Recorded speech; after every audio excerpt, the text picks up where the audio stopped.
نحمده نصلي ونصلي على رسوله الكريم أما بعد فأعوذ بالله من الشيطان الرجيم بسم الله الرحمن الرحيم قال الله تبارك وتعالى في القرآن المجيد والفرقان الحميد ولمن خاف مقام ربه جنتان صدق الله العظيم وصدق رسوله النبي الأمين المتين الكريم وَنَحْنُ عَلَى ذَلِكَ لَمِنَ الشَّاهِدِينَ وَالشَّاكِرِينَ وَالْحَمْدُ لِلَّهِ رَبِّ الْعَالَمِينَ۔ سامعین باوقار آئے کچھ عرض و معروض سے پہلے آقا نامدار مدنی تاجدار دونوں عالم کے مالک و مختار، ہم غریبوں کے غم گسار، ہم فقیروں کو لمبے لمبے ہاتھوں سے بھیک دینے والے آقا آمنہ کے لال حضرت عبداللہ کے لخت جگر، حسنین کریمین کے نانا، فاطمہ کے بابا، سید الانبیاء سید الاسخیاء حبیب کبریا تاجدار مدینہ، سرور قلب و سینہ، فیض گنجینہ، معطر جن کا پسینہ، ہم سب کے آقا و مولا جناب محمد الرسول اللہ صلی اللہ تعالی علیہ وسلم کی بارگاہ بے کس پناہ میں درود و سلام کی ڈالی نشاور کرے اور بآواز بلند پڑھے، اللہم صلی علی سیدنا شفیعنا و مولانا محمد بارک وسلم، صلاة و سلام علیک یا رسول اللہ وعلا آلی و اصحابیک یا نور اللہ صلی اللہ تعالی علیہ وسلم۔ سامعین باوقار، آج جتنے بھی گناہ ہم سے صادر ہوتے ہیں، جتنے بھی گناہ ہم کرتے ہیں، وجہ یہ ہے کہ ہم خدا سے ڈرنا چھوڑ دیے ہیں۔ خوف خدا ہمارے دل میں نہیں ہے، اللہ کا خوف، اللہ کا ڈر ہمارے دل سے آج نکل چکا ہے، اس لیے ہم گناہ پہ گناہ کرتے جاتے ہیں۔ اگر اللہ کا خوف ہوتا تو اللہ کی قسم کبھی بھی ہم نماز کو نہیں چھوڑتے، اگر اللہ کا خوف ہوتا تو کبھی بھی ہم شراب کی بوتل کو چھوتے نہیں، اگر اللہ کا خوف ہوتا تو کبھی ہم جھوٹ بولتے نہیں، اگر اللہ کا خوف ہوتا تو کبھی ہم کسی کی غیبت نہیں کرتے، اگر اللہ کا خوف ہوتا تو کبھی ہم کسی کی چغلی نہیں کرتے، اگر اللہ کا خوف ہوتا تو کبھی ہم کسی کی زمین غصب نہیں کرتے، اگر اللہ کا خوف ہوتا تو کبھی ہم سجدوں سے دور نہیں رہتے، اگر اللہ کا خوف ہوتا تو کبھی ہم زنا کے اڈوں کو آباد نہیں کرتے، اگر اللہ کا خوف ہوتا تو کبھی ہم جوا نہیں کھیلتے، اگر اللہ کا خوف ہوتا تو کبھی ہم سود کا مال نہیں کھاتے، اگر اللہ کا خوف ہوتا تو ہم اللہ کی نافرمانی نہیں کرتے، اگر اللہ کا خوف ہوتا تو پھر ہم وہ کام نہیں کرتے جن کاموں کو کرنے کے لیے شریعت نے ہمیں منع کیا ہے۔ اس سے پتہ چلتا ہے کہ جب ہم ان کاموں کو کرتے ہیں تو گویا کہ ہم خدا کے خوف سے، خدا کے ڈر سے ہم دور ہو چکے ہیں، ہمارے دل سے خدا کا خوف اور خوف الہی اور اللہ کا ڈر نکل چکا ہے، اس لیے ان کاموں میں ہم ملوث ہوتے ہیں۔ اس لیے اللہ ارشاد فرماتا ہے کہ وَلِمَنْ خَافَ مَقَامَ رَبِّهِ جَنَّتَانِ، اور جو اپنے رب کے حضور کھڑے ہونے سے ڈر گیا اس کے لیے دو جنتیں ہیں۔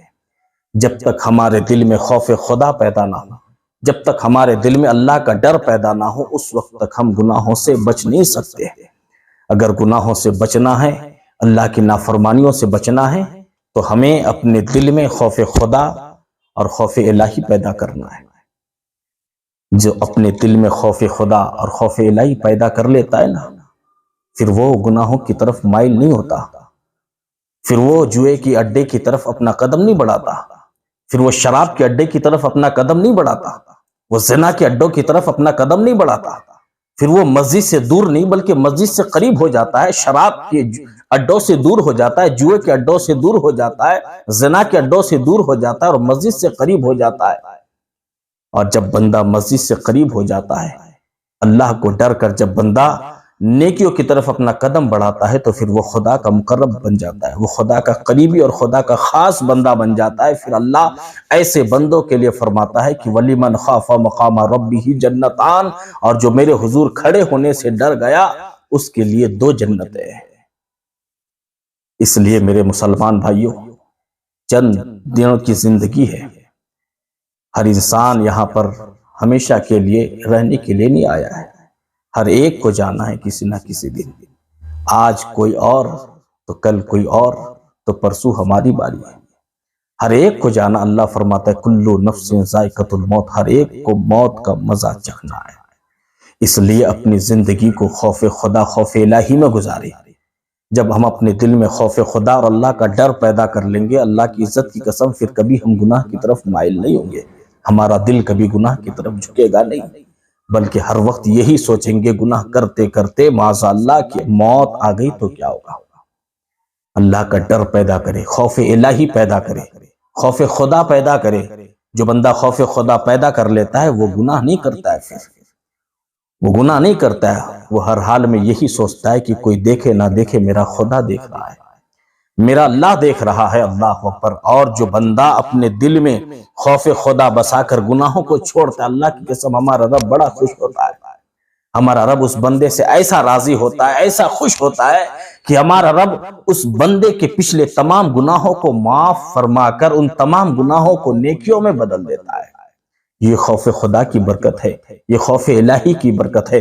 اللہ نے قرآن پاک میں ارشاد فرمایا کہ تم سچے دل سے، سچے من سے توبہ کرو، میں تمہارے توبہ کو قبول کروں گا، اور تمہارے توبہ کو قبول کر کے تمہارے گناہوں کو معاف کروں گا، اور ان تمام گناہوں کو نیکیوں میں بھی بدل دوں گا۔ تو اس لیے آج ہمیں چاہیے کہ ہم اپنے گناہوں سے توبہ کریں، ڈرے اللہ سے، اللہ کی پکڑ سے ڈرے۔ اللہ فرماتا ہے کہ اِنَّ بَطْشَ رَبِّكَ لَشَدِيدٌ، بے شک تیرے رب کی پکڑ بہت سخت ہے۔ اس لیے رب کی پکڑ سے ڈرے کہ کب رب جو ہے ہمیں کہاں اور کس وقت پکڑ لے، ہم کہہ نہیں سکتے۔ اس لیے ہر وقت ہر آن یہ سوچتے رہے کہ اگر اسی گناہ میں مبتلا رہ کر اگر مجھے موت آ گئی تو میں قبر میں نبی کو کیا منہ دکھاؤں گا، اور اپنے رب کو کیا منہ دکھاؤں گا، کیا لے کر جاؤں گا خدا کی بارگاہ میں۔ اللہ اکبر۔ آئے آپ کو بتاؤں کہ خوف خدا کی برکتیں کتنی ہیں، اور اللہ اپنے ڈرنے والے بندے سے کتنا پیار فرماتا ہے اور کتنا پسند فرماتا ہے کہ بنی اسرائیل میں ایک کثیر العیال عابد رہا کرتا تھا، جن کی اولاد کافی تھی، بال بچے بہت زیادہ تھے، لیکن گھر میں مفلسی اور تنگ دستی تھی، غربت تھی اس عابد کے گھر۔ ایک دن کیا بچوں کو کھانے کے لیے کچھ نہ ملا، وہ عابد پریشان ہو گیا کہ اب ان بچوں کو کیا کھلاؤں گا، اگر بچوں کو نہ کھلا پائے تو کہیں ہمارے بچے ہلاک نہ ہو جائے، ہمارے بچے کہیں فوت نہ ہو جائے۔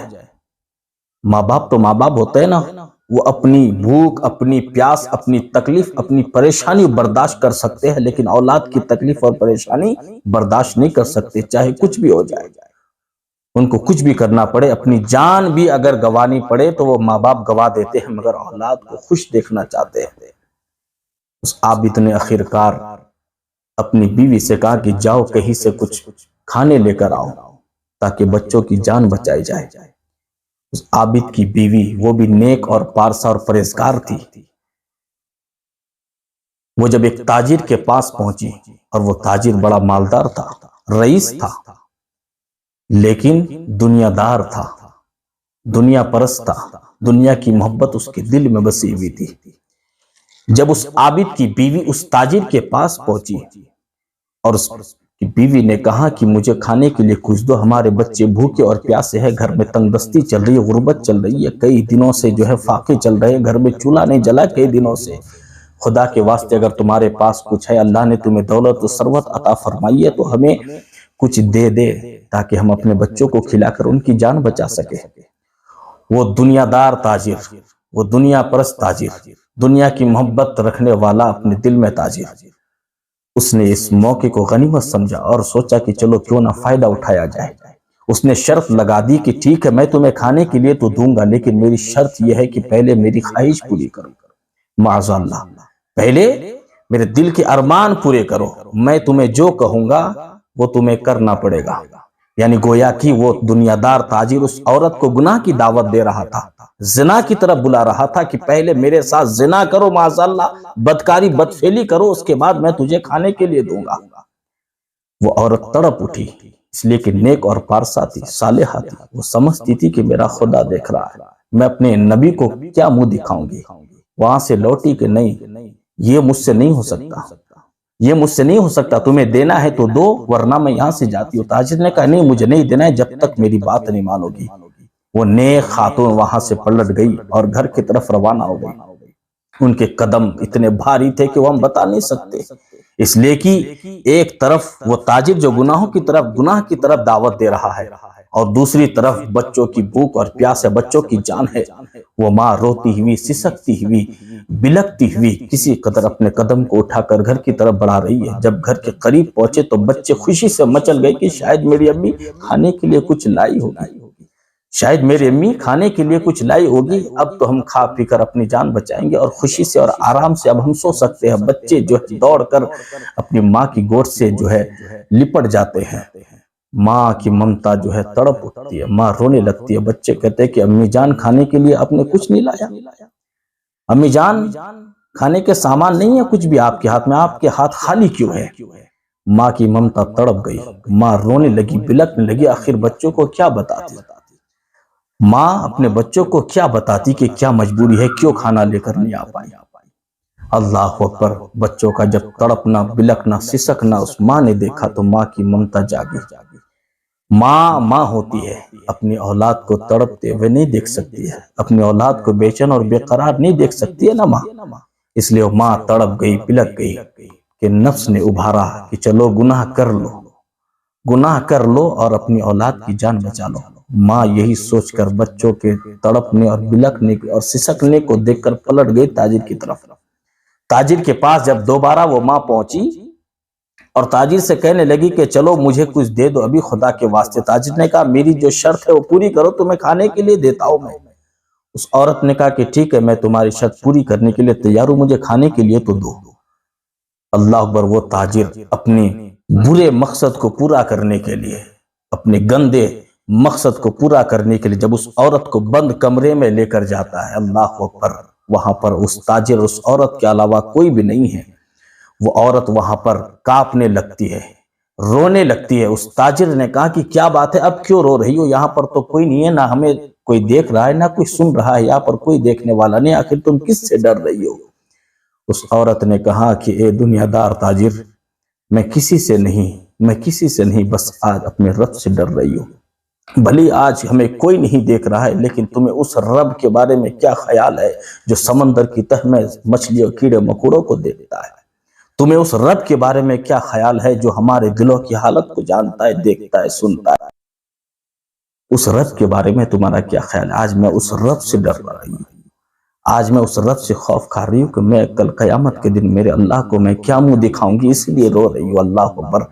اس عورت کے اس خوف نے اور اس عورت کی باتوں نے جو ہے تاجر کے دل میں جگہ بنائی، اور اس طریقے سے وہ باتیں اثر انداز ہوئی کہ وہ تاجر بھی رونے لگتا ہے اور کہنے لگتا ہے کہ اے اللہ کی بندی، تو غریب ہے، مفلس ہے، نادار ہے، اس کے بعد بھی تمہارے دل میں خوف خدا اتنا ہے، اللہ کا ڈر، اللہ کا خوف اتنا ہے، پھر اللہ نے تو مجھے اتنی دولت و ثروت عطا فرمائی، تو مجھے اللہ سے کتنا ڈرنا چاہیے، مجھے اپنے رب سے کتنا خوف کھانا چاہیے۔ اللہ اکبر! وہ تاجر بھی وہی پر اللہ کا خوف اپنے دل میں بس آتا ہے اور کہتا ہے کہ میں تجھ سے معافی مانگتا ہوں، اب میں تمہارے ساتھ کوئی بدفعلی، کوئی گناہ نہیں کروں گا، جاؤ اب میں تمہیں جو ہے جتنے تم کو کھانے پینے کے اشیاء چاہیے وہ تمام اشیاء میں تمہیں دینے کے لیے راضی ہوں، بغیر کسی شرط کے۔ اللہ اکبر! وہ عورت خوش ہو جاتی ہے اور اپنی اولاد کے لیے جو ہے ساز و سامان لے کر وہاں سے روانہ ہوتی ہے۔ اللہ اکبر! اب جو ہے حضرت موسیٰ علیہ السلام کو اللہ کا پیغام آتا ہے۔ اللہ فرماتا ہے موسیٰ جا فلاں تاجر کے پاس جا اور اس تاجر کو جا کر میرا سلام کہنا اور اسے کہنا کہ جا تیرے رب نے اس عمل کو اتنا پسند فرمایا کہ اسی ایک عمل کے بدلے میں، اس ایک عمل کے صدقے اللہ نے تمہارے پچھلے تمام گناہوں کو معاف فرما دیا۔